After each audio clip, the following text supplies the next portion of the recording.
What do you mean it's not rewound?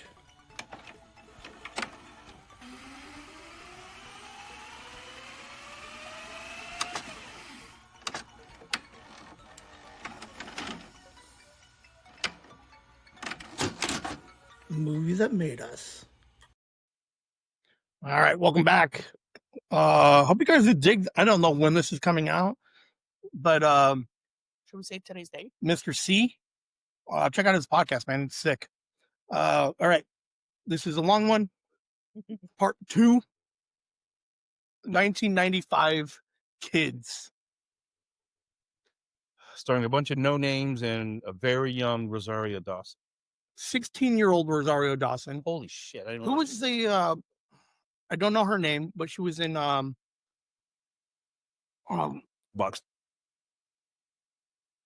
Right there. There was a movie. There's a TV show where a guy was married to 3 girls, like Pushing Daisies or something. The 1600? No. Yeah. Yes. That was her first movie. There's a couple of semi faces that you would see in like maybe in the indie realm. All right, quick back on Kids. Parental advisory. This episode is going to be very rated R. There's going to be a lot of cursing in it. Subject matter alone is literally high R. 1995, NC-17 hits a small run in the theaters. Most people don't like it because of the subject matter. Mm-hmm. Some of the critics are like, it's an important film because it showing you what it is to be a kid. Right. The underground in like New York City, like 0 parents in this fucking movie. I think except one. I think the reason why it got the most flack was everybody in here is 16 to 18, maybe 19.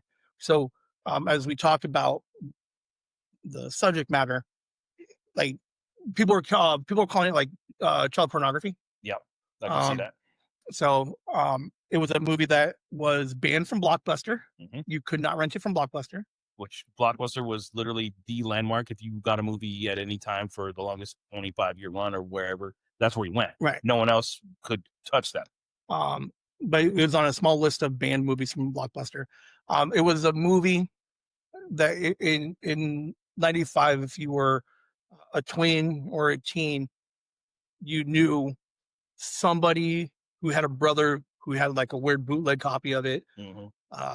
And then you would watch it. But I don't like it's like I wonder if it's I'd like Liam to see it to see if it still plays today. It kind of plays out like a documentary almost without being a documentary. Yeah. It's like a underground story movie telling of kids getting up to no good, doing drugs, committing crimes. Literally every bad, horrifying thing as a parent you imagine your kid potentially doing and ending their life, they literally do on camera in this movie. So can I read this quote by Chloe Savini? Yeah. Yes. So she said in a 2020 interview that taking part in this project and its depiction of teen sex, rape, drug taking, and the HIV crisis was what influenced her to calm her own partying down. I loved and hated being a teenager. I was itching to get out of the town where I was living. I was running wild in the streets and meeting new friends that were kindred spirits. We would hang out in the parks all day and night, go to raves, and I'd show up and work the next day still on ecstasy. I was pretty wild, but I quieted down in my 20s. I'd gotten a lot out of life at that point. When you're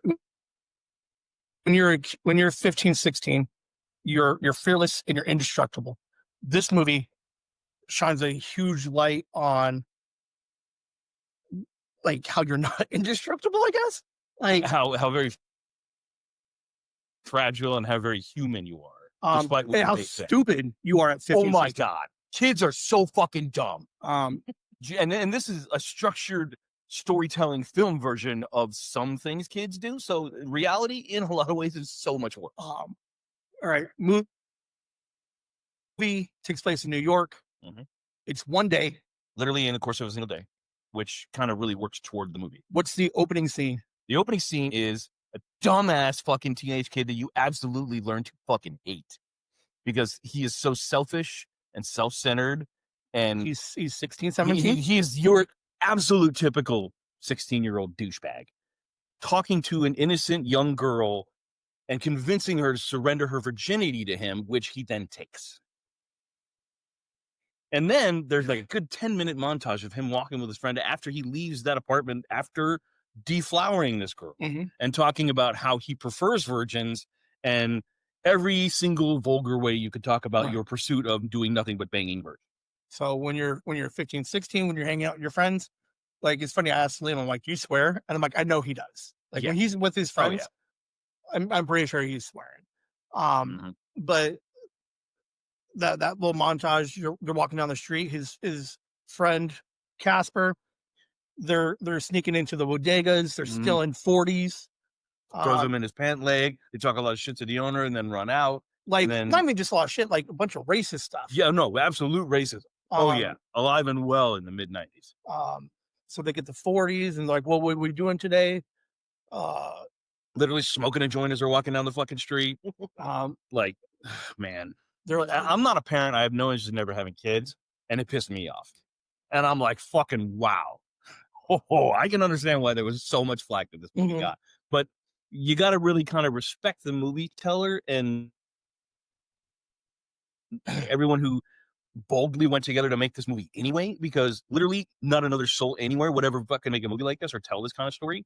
And it really sheds a lot of light on naked truth and horrifying fears of people that just don't understand how dark it can get. Right. Especially during the HIV crisis. Right. I remember how big that got. You have, and so we're still beginning. The boys go hang out with the other boys. The girls go hang out with the other girls. Right. There's like a good 20-some minute back and forth, in each group of kids talking shit among their own inner circle of friends. The boys are like, oh, girls, sex. And then the girls are like, sex. Like the other side of the same shit talking, right. You know, where you really kind of get a sense of all the kind of characters that populate it. The two leading guys that are absolute fucking tools that are just pieces of shit, but they don't know any better because no one's teaching. There's no parental presence at all. No, there's not a parent fucking zero. Because they're working 2 jobs and trying to survive. They can't fucking monitor these kids. And it's obviously during the summertime because there's no school. Right. It's well, there's one mom, he stole some money from her. Right. Like she was in the movie for like 5 minutes, and that was an interesting scene. We'll come to that. But then they kind of focus on the 2 lead girls who are both talking about, oh, I get these questionable dudes that they've been with, and then they both, the next main sequence is them going to get tested because HIV is a huge thing then. Well, just like the idea that at 16, they're that active and that aware that I need to go get tested regularly. Yeah. Like they talk about how they go monthly to get tested. Yeah. Like, so Lasagna has not seen this movie and probably will never see this movie. So this is us telling her about it. So I almost wish we could have like your facial reactions on this because they're not going to be good. What the hell? We're not even there yet. At that age, I didn't even know about testing. Yeah. But then the boys split off and they're like, we need some weed. We need drugs. Yep. They go to the park. They're talking shit about scoring a dude who scores a bag of weed because he steals money from his mom. Like you watch a kid roll a fat blunt and then just start passing it around. I love that scene in the apartment too because the 2 kids go there and they're talking shit to each other.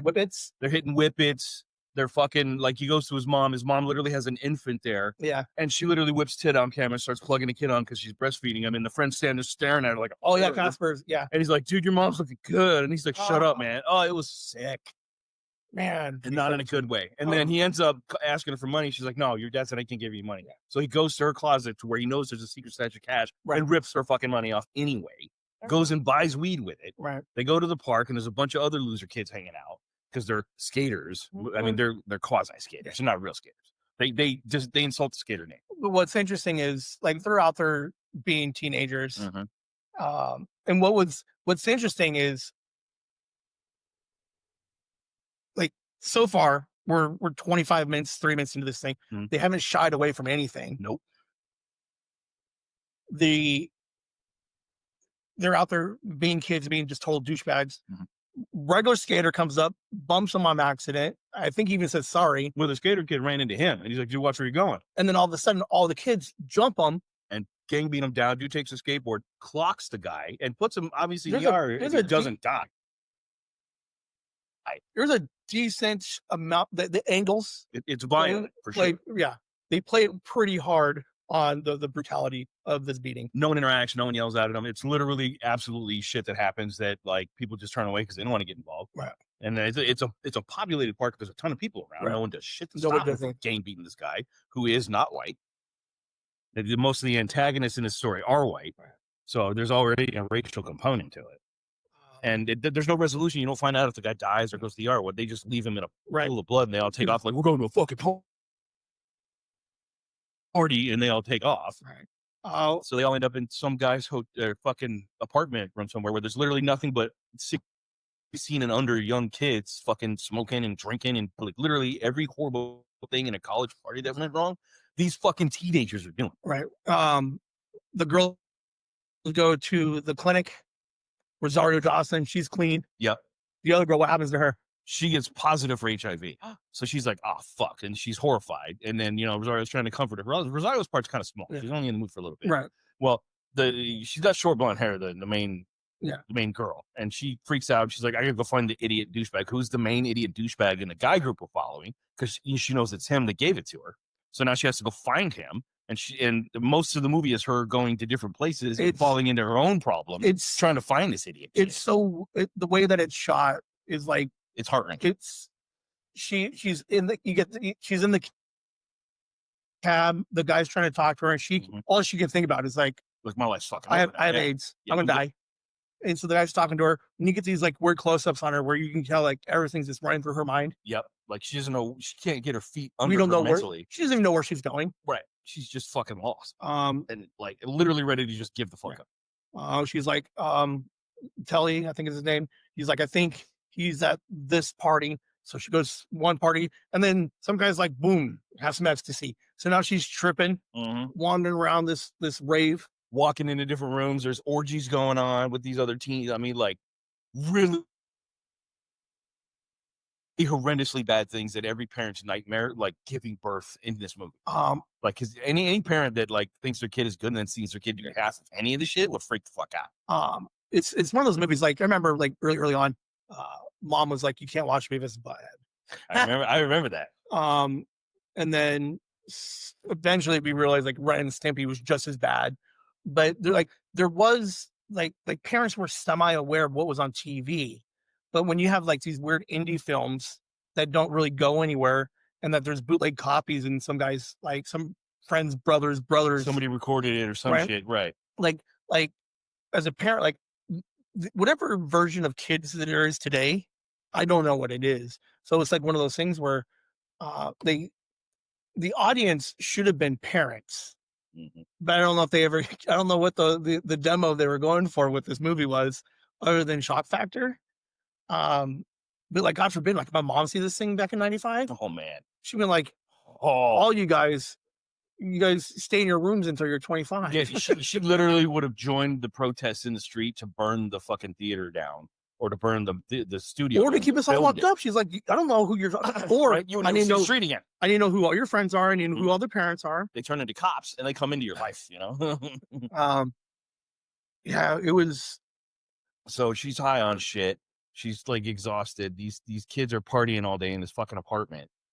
And the douchebag kid, after him and his friend leave again, they're like talking about, there's this other girl, so-and-so's little sister. I think she's going to be my next kill, because he wants to pursue her virginity because she's young and she likes him. And like they con her into going with them. So he hangs outside her flat. Right. They break into one of the Julie. Yeah. Julie, come down, hang out with me. And he's like, I'll have a good time, I promise, baby. Yeah, come hang out with me. He's working his stupid teenage game. Right. So they end up hanging out in a smaller group of kids where there's like, they all go break into this pool. There's like a community pool or something, but it's closed. So they go in there and they're kind of like quasi skinny dipping. And like the girls are kind of talking shit. And then he's just basically flirting with her the whole time, trying to con her into it, working his game to score that. And then like there's a scene where the one friend like takes his pants down. He's like, because he's a black kid. He's like, I'm hung, and he's like, you don't see it on camera, but like they infer that he's like, flashing them, and like, and it's stupid shit kids do. Like they do. In '95, there was no what are those people now in movies? intimacy coordinator. Yes, intimate. Yeah, like none of that existed. Nope. It was just some guy shooting a bunch of 16, 17-year-olds. Is like, for this shot, go ahead and just drop your pants and just wave it around in front of everybody and let everybody laugh at you. Yep. So we leave the pool. Hey, baby, let's go to this other party uptown. Yep. So they go to this other apartment where there's another party going on. And I mean, some of these kids are pretty young. I mean, there was like the one couch scene where there's like 3 or 4 kids. We all hit whippets. all Like they had to have been 13. like they were like 10, 11, 12 years old. Yeah. Like they were children doing drugs. They go, we're gonna be cool like them, and like drinking. And they were swearing and just like being like, man, it was intense. But they go to this party uptown, and then Telly gets the virgin. It's over. Well, yeah, I mean, it ends up where he talks her into it, and then they start having sex in his friend's bedroom. There's a bunch of other crap going on in this whole apartment party, and then the blonde girl who's got HIV finally finds them, or the party that they're at. She's wandering around the apartment, and then she makes it to the bedroom where she hears the sounds of him banging her, and she opens the door and sees him, the guy she's looking for, banging some other girl, and then she just like HIV guy. Yeah. Banging the virgin. Yeah. So he's getting like, this is the second virgin he's gotten in the same movie. And then she just like, you can tell she's completely defeated. Right. She just closed the door and walked away. Because her whole mission was for to the get day a hold of was, this kid. I need to get a hold of him, let him know what's happening. And then to see that. Right. So she's defeated. She ends up making it. I got to the living room, sits on the couch, passes out because she's done. She's got nothing left. Now, what's the other douchebag? What's the most shocking thing we could do? Like, she could land on the couch and we can go credits, and she'd be like, "Oh, she's defeated." But does the movie end there? No, it does not. No, because friend, we're already upset about this movie. Right. What else can we do to really fuck people up, to show them even more horrifying shit? Well, the other friend of douchebag guy who's got HIV, Casper, decides to be like, oh, you know, he wakes up in the bathroom because he passed out with the other kid in there. So he wakes up and he's wandering out, and he's looking around at all these passed out kids in this whole apartment of just like people doing crazy shit. And then fucking, he's all like, hey, that's homegirl. So he starts talking to her, and she's passed out. She's unconscious. Right. Because she's still strung out on ecstasy. Right. And booze and everything else. So what does he do? He starts climbing on her. He's like, hey, baby. And then he literally pulls her pants off. Then he pulls her underwear off, and he folds her legs up and proceeds to rape her. And that's how the movie ends. Credit. With him waking up on the couch going, oh, what happened? And then movie over. Yeah. Oh, it was horrifying. So hearing you guys explain it. Maybe I do have to cut this one, because I don't know how we go from Donnelly's to this. Right. This may have to be a second episode. It have to be. I'll cut this one out. No worries. No big deal. But what's interesting is I had to see, I saw it before graduation, so definitely before 01. And then okay, hold on, let me think where I was. There was trying to think what kid had it. I had to have been like maybe a sophomore. Like I had to have been 15. So you knew somebody who had it and watched it. Yeah, so I saw it probably 98, like 98, 99. Oh shit. So it was still pretty new. Oh, that would have been 16, 17. Oh wow. So like, yeah, it was like, as a 16-year-old, I wasn't that crazy. Like I wasn't as crazy at 16 as all the other 16-year-olds. So watching it opened my eyes a little bit to be like, oh, this is what I'm missing out on. Mm-hmm. And then I'm like, I guess I don't want to be part of any of that. Right. It kind of tells the story of like, this is the shit you could be involved in. And I really don't want to be. Like, I like the idea of hanging out at the park and everything else, but I don't want to be around watching somebody get beat. I don't want to go. Now what's interesting is I got a job at a Hardee's grocery during high school, and like starting then, I was getting introduced to more of the drug scene. Right. Didn't partake, but I did. I witnessed and hung around. Started seeing more of the underbelly. You knew what was going on. Right. So like when I watched the movie, I was like, oh, like, it was interesting because I'm like, yeah, this does happen because my manager there is doing it in the back. Like, Nice. I'm seeing it. Oh, so that's what this is. Right. You know, I obviously I didn't partake in any of it, but like a movie, I was just fascinated with it, and I was like, wow, I gotta watch it to see what this stuff is. Yeah. Um, Even as a full-grown adult, years after my own stupid forays into dealing with other drugs and shit, watching it now, having never seen it before, I'm just like, man, my childhood was sheltered as hell, and I am glad I didn't have to experience half of any of that Okay, shit. so I don't think it's the average childhood. No, not at all. This is literally every worst parent's worst nightmare Mhm. piled up into one big thing. And so obviously, there's a lot of truth to what they were telling I was one of those kids. you. One of them sheltered kids. No, Oh. the other one. Okay, so you were around it. A lot. Okay. So It- I did my partying between the ages of 14 and 16. No, And, you know, we definitely did things, saw things that we should not have at that age. And yes, we absolutely thought we were the shit. We knew what the fuck's going on You or were whatever. invincible. Oh, yeah. I will say, however, the group of people I hung out with, we all looked after each other. Mhm. So there was never any chance or opportunity for any of us to, thankfully, you know, be assaulted or Mhm. anything like that. Mm. Yeah, because like this is obviously the extreme of the extreme. It is. Yeah. But at the same time, you knew the kid in high school who were doing that. Mhm. Like you knew those kids. Absolutely.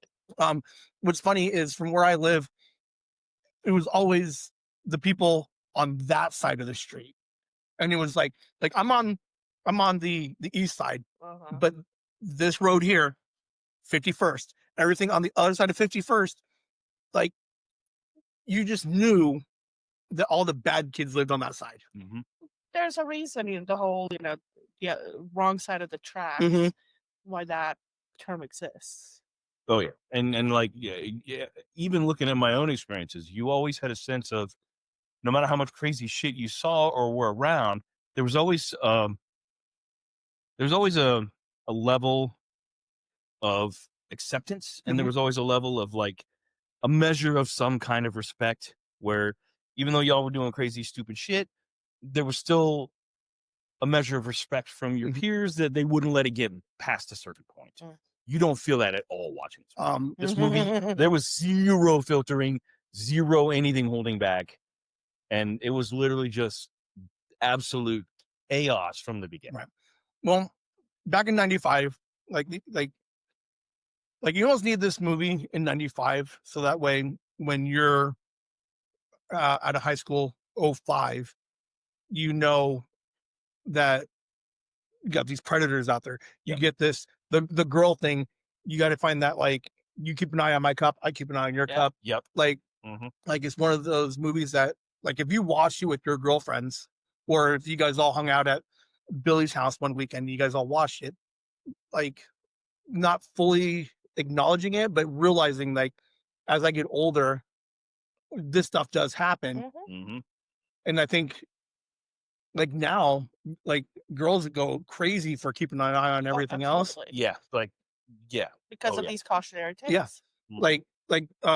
Like girls now are like, you can't go out by yourself. You're not going to go home with that guy. Yeah. There's no way. Yeah. Right. And there's no way they'd let your friend just wander No, off and it's wander the if you streets want to go back alone. to his place, I'm going to go with you. Right. I'm going to Right. tag along like that. Like that's what we do You're because gonna send me your location. Mhm. you're going to take a picture of his ID. You're going to send it to me. You're going to ping me. Yeah. Yeah, but this back in the day when payphones were really the only way you could call people. Exactly. You didn't know any numbers. No one had cell phones.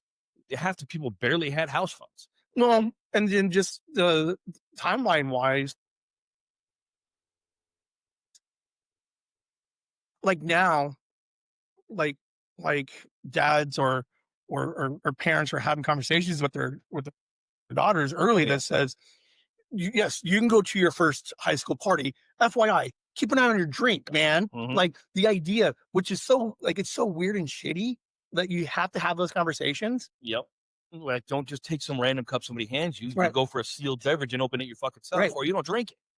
You never set that shit down. Well, and it's like the quote she read, you know, like she partied a lot, Yeah. and then she's like, I did this movie, and she's like Maybe I shouldn't do that. like that quote in like screams, I've lived a portion of this movie. Like obviously not the AIDS part, Right. There was a but connection for her though, that she Right. understood that that shit is real. or if I keep going the way I'm going, I'm going to end up in this situation. Right. And I think that it was a brave choice by the filmmakers to tell the story the way they did, because it was so unbridled and so raw, Uh-huh. and it needed to be told. Well, and in '95, nobody was ready for it. Oh hell no, they weren't. They were largely in denial that half these things were even possible, let alone were happening. I mean, they were busy fighting Mortal Kombat and rock music, Mhm. Twisted Right. Sisters. Yep. Right. Like, and then to throw this at them, oh my God, like Yeah. the parents alliance would have lost their mind. Oh man, like today they'd never get able to make a movie like this. Not even No. close. I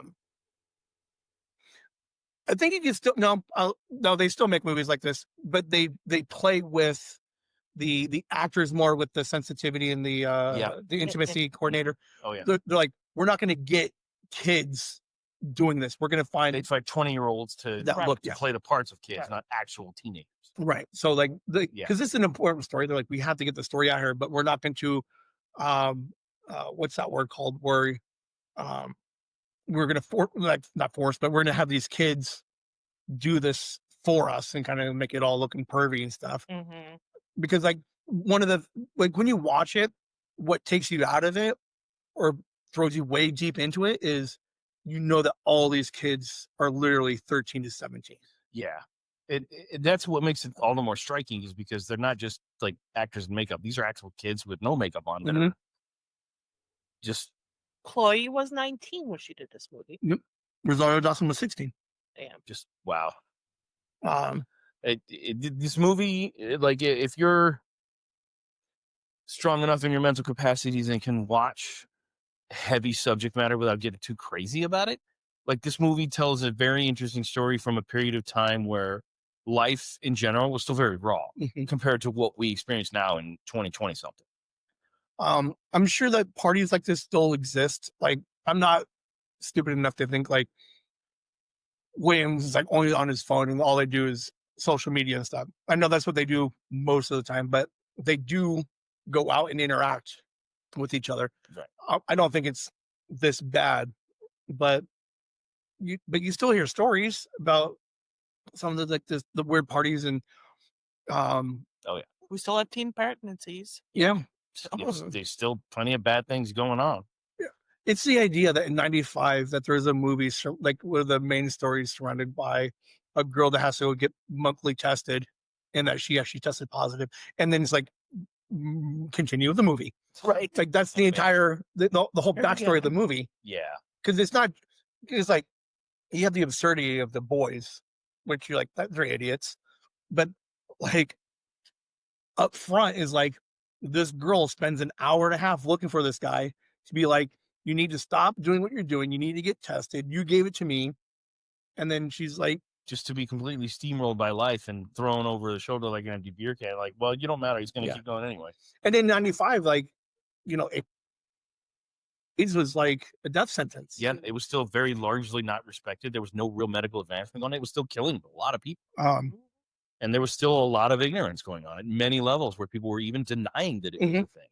And Right. that made it that much worse because so much ground was lost. Well, and then the boys, they walk around thinking like, I can't get it because it's like a gay disease. Exactly. And it's like, Here he is spreading it to everyone. It's fucking touching. it's a wild movie. It's definitely it's Not for the one of the faint of most heart. intense movies, even today. Yeah. Just from the straight naked rawness of what they're telling you and how they tell it to you. You could Google or YouTube like some of like the most intense movies Like, yeah. of similar to the subject matter, and there's some but it's always this one scene Mhm. or like a part of it, or part of a it. part of This the thing story. was an hour 28 or something. Bell to of just- bell, like just craziness. Like it starts with boom, he's having sex. Boom, she's having like she's getting like essayed, and it's like credits. It's so weird. Yeah. It's a weird movie to have watched Yeah, back in '98. not for the faint of heart. Like if you're not able to handle a lot of heavy subject matter, this movie is not for you. It will not help you. and then shoot, man, 2025, like you 30 could years later? easily get triggered by this movie. Oh, absolutely. Oh my God. Yeah. Like, And who knows how many people now today have had similar situations of bad things happening to them being taken advantage of, that would see this movie. I mean, that's all we hear now. Absolutely flip out. I mean, that's the whole Me Too movement. Like, there's a lot of public acknowledgement now that exists that was never even a thought back then. Like the movie is important to be like, here's what's happening, and it's not okay, because a lot of victims are like, I had it coming. I shouldn't have drank. I shouldn't have taken ecstasy. I shouldn't have gone to the party. Absolutely not. Be like, oh, okay, No. so we're just gonna victim shame you, Right? Like, in no fucking way is any of this there. And they No, have no sense of. I should be allowed to go to a party, Right, and feel safe, Regardless of whatever. right? Ugh, man. So, Yeah, damn. I don't know. You guys, I don't know where you guys can watch the movie. You can Yeah, I don't. buy it on DVD for the Blu-ray is like $39. Yeah, other than finding a physical copy of this movie, it doesn't exist anywhere. Like it's part of the old world of movies, I guess, to where like there's just no digital presence of it. You have to literally look. Right. at it. It's not streaming anymore. There's Amazon's not like, whoa, let's just write this guy down. No streaming service or any studio at all would ever put something like this out now to just have it digitally available to anyone who could hack anything easily. You need to find a physical copy of it. There's just no other way. I mean, And it's almost kind of better that way, to where there's still bastions of older movies like this where they just don't exist in the digital format, right. which lends to why they have so much control over things the way they do now. And this movie is just a rare snapshot into the real underside of how dark shit can get. Yeah, like, because I grew up in that time frame. Yeah, I was alive during the 90s. I remember the 90s. And it's one of those things, like, ask your mom to watch the movie and be like, I could have been in any one of these situations. I was in half of these situations, and the other half I wasn't. Not a New York story at all. It just happens to take place in New York. And every town America does the same this shit. could easily have taken place in like hillbilly nowhere, Yeah, Alabama, in fucking Midwest Missouri, Iowa, anywhere. Like, especially there, because what else is there to do? Exactly. Do drugs and have sex. I lived in a small shitty town, and that's absolutely a huge problem. any farm town, any like a Detroit, where like the big source of like the car industry, like that's gone. So like the whole city's basically like gone. And it's almost like you can kind of almost see like seeds of like future people on the street or people in bad situations where they don't live very long and bad things happen because they just go down these rabbit holes of bad decisions. So yeah, this one will be separated. Yeah, this will have to be its own episode. But it's an interesting movie. I don't know if we will ever watch it. Yeah, you may want to wait until he crosses the 18 line, maybe. It is NC-17. Yep. It's weird. I'll end it on this. There's a movie called Bully. I've heard of it. It was a documentary about kids getting bullied. Okay. It was originally rated R, and then they wanted it to go rated R because that's where all like the intense bullying comes in. But they're like, the irony was like, if it's rated R, kids 13 can't see it, so they had to take a bunch of stuff out, make it PG-13, so that they just chop the movie up to. But like that's where part of the problem is like it's an important movie to kids to see because it doesn't glamorize anything. No, but Liam can never see it because he's not NC-17. And the same thing with the bullying movie is like you want to see the real effects of bullying, which is shown. Right. It's weird. Man. That's called hypocrisy. Wow. It's weird. Yeah. So let me Leave your thoughts and ideas in the comments. Right? Yeah. Throw your comments in there for us to review at Whimsy. Boom. I'll take your whimsy.